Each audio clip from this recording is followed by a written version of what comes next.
The purpose of a rain garden is to absorb rainwater so that it does not run straight into storm drains which lead to waterways. Such gardens can play an important role in improving water quality and reducing the amount of water that runs into Rock Creek. Unimpeded water runs straight from streets, sidewalks, and houses into drains, carrying trash, pesticides, and other chemicals into the waterways. These chemicals degrade the water quality and make it harder for beneficial species to survive. When it rains, there is a quick increase in water flow, causing severe erosion and flooding. This can down trees that hold the soil in place, and it carries an excess of silt into Rock Creek, the Potomac, and ultimately the Chesapeake Bay.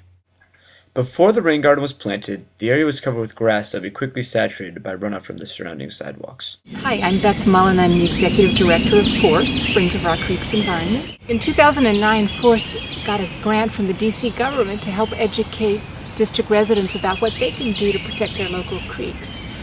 We used some of the money to fund a demonstration garden at the Chevy Chase Community Center, which is a really public space where a lot of people could come and see it.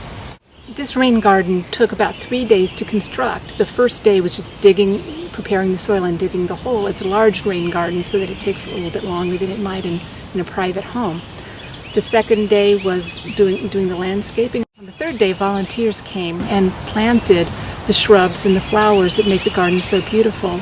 People from the Chevy Chase Garden Club, as well as neighbors and members of FORCE, came out to help. The first step in installing a rain garden is digging a hole 2 to 2.5 feet deep, the size of the garden.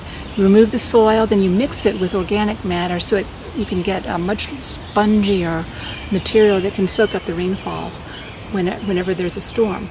Next step is to plant the rain garden with water-loving plants that can both stand to be dry as well as wet when the rain garden fills up with rain. The plants in this garden are native plants which attract butterflies and birds. These plants have deep roots that can soak up a lot of water. When it rains, the water doesn't stand in the garden, it soaks down into the soil and then is sucked up into the plants.